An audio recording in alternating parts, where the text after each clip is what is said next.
Hello friends, स्वागत है आपका स्पीडी एमसीक्यू चैनल में। यहाँ हम एमसीक्यूज़ पढ़ेंगे जो किसी भी वनडे एग्ज़ाम में हेल्पफुल साबित हो सकते हैं और साथ ही साथ आपने क्या पढ़ा है उसका रिवीजन भी होगा। तो चलिए शुरू करते हैं। आप वीडियो अंत तक देखिएगा, इससे आपको काफ़ी मदद मिलेगी और आपका क्विक रिवीजन भी हो जाएगा। तो पहला क्वेश्चन है हमारे पास, राजा सुशर्मा जो महाभारत के युद्ध में कौरव पक्ष की ओर से लड़ा था, हिमाचल प्रदेश के किस महत्वपूर्ण राजवंश का संस्थापक माना जाता है?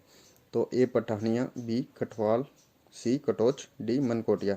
तो इसका सही आंसर होगा कटोच राजवंश से संबंधित था ये। आगे चलते हैं हम अपने दूसरे क्वेश्चन की ओर। दूसरे क्वेश्चन कहता है, हिमाचल प्रदेश में प्राचीन अभिलेख किस एक लिपि में उत्कीर्ण नहीं किए गए हैं? तो इसका जो सही आंसर होगा इंडो ग्रीक में उत्कीर्ण नहीं किए गए हैं। ब्राह्मी, शारदा और नागरी लिपि में दिए गए हैं।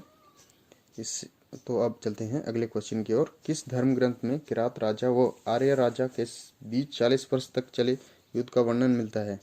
तो वैसे तो आपने स्टडी की होगी, आपको पता ही होगा, बहुत ही ईजी क्वेश्चन है।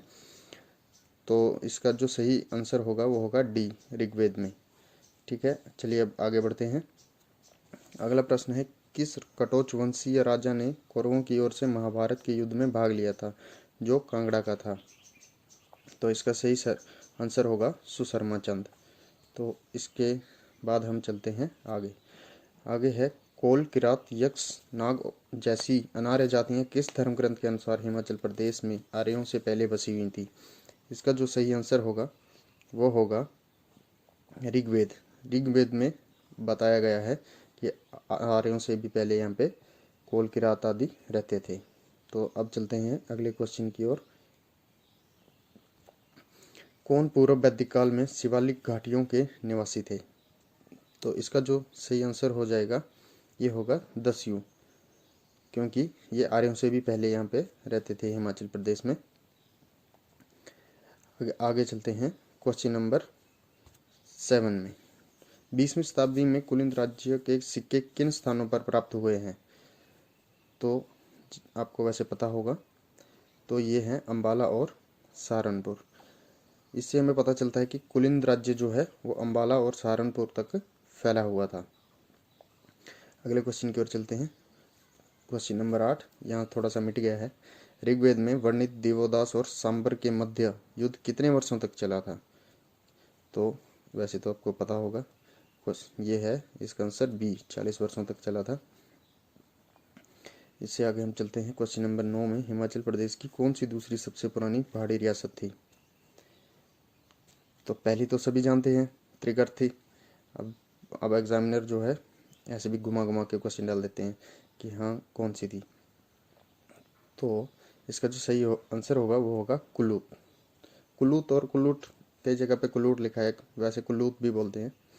तो अब चलते हैं क्वेश्चन नंबर 10 की ओर। किस आर्य राजा से प्रदेश के अनार्य राजा सांबर का कई बार युद्ध हुआ था? ये क्वेश्चन शायद घुमा घुमा के कई बार आ गया है, 2-3 बार आ गया मुझे लग रहा है। चलो कोई बात नहीं, करते हैं। किस आर्य राजा से प्रदेश के अनार्य राजा सांबर का कई बार युद्ध हुआ था? तो ये इसका सही आंसर है, दिवोदास के साथ हुआ था।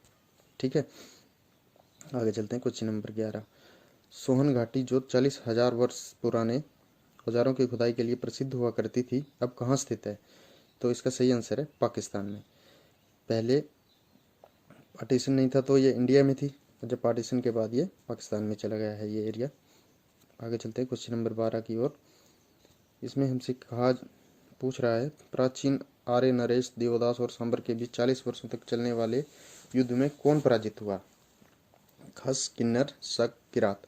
तो इसका जो सही आंसर होगा वो होगा किरात, क्योंकि ये जो सांबर था जो हार गया था वो किरातों का राजा था। तो अब चलते हैं क्वेश्चन नंबर 13 की तरफ। ओडुम्बरा शासकों के सिक्कों पर कौन सी आकृति पाई गई? वैसे ओदुम्बर भी लिखा होता है कहीं कहीं, यहाँ पे ओडुम्बरा लिखा है।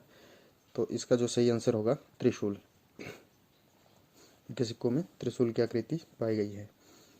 तो आगे चलते हैं क्वेश्चन नंबर 14 की ओर। इसमें हमसे पूछ रहा है, आर्य राजा दिवोदास का मुख्य सलाहकार कौन था? पाणिनि, कपिल मुनि, ऋषि भारद्वाज या मैग्स्थनीज। तो इसका जो सही उत्तर होगा वो होगा ऋषि भारद्वाज। तो चलते हैं अगले क्वेश्चन की ओर।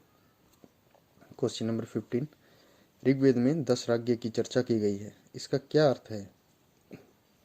तो एक्चुअली आर्यों का ही आपस में युद्ध हुआ था एक बार, तो ये 10 आर्य राजाओं में जो भीषण युद्ध, इसे कहते हैं ऋग्वेद में 10 राज्य।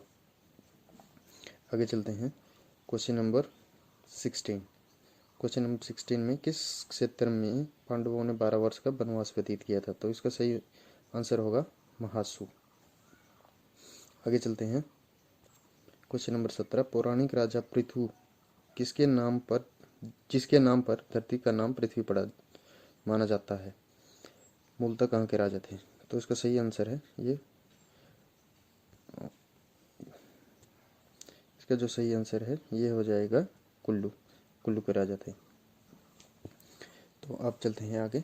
अगला क्वेश्चन नंबर 18, शिमला के समीप स्थित नालागढ़ में सतलुज की सहायक नदी सिरसा के दाईं ओर स्थित हिमालयोत्तर स्थानों का पता किसके द्वारा लगाया गया था? तो इसका जो सही आंसर है वो है श्री ऑल ऑफ प्रेफर द्वारा। आगे चलते हैं क्वेश्चन नंबर 19। क्वेश्चन नंबर 19 में सिरसा नदी घाटी कांगड़ा, एक सिरसा नदी घाटी भी नालागढ़ के पास थी शिमला के नज़दीक। अब एक ये कांगड़ा में से होके जाती है, तो कांगड़ा घाटी में उत्तर पाषाण काल में कोई 500 से अधिक अवशेषों की खोज किसने की थी? तो इसका जो सही आंसर होगा वो होगा डॉक्टर जीसी महापात्रा ने। क्वेश्चन नंबर 20 की ओर चलते हैं। इसमें सिरमौर जिले में माकंद नदी घाटी में सुकेतिक क्षेत्र में आदि मानव के पत्थरों के उपकरणों की खोज कब की गई थी? तो इसका जो सही आंसर है वो है 1974 में। तो दोस्तों आज के लिए बस इतना ही। अब फिर से मिलेंगे कल अगले 20 या 30 क्वेश्चंस के साथ। तब तक के लिए आप इनका रिवाइज कीजिए और अपना मूल्यांकन कीजिए कि आपने जो तैयारी की है तो वो कैसी हुई है। ठीक है दोस्तों, धन्यवाद।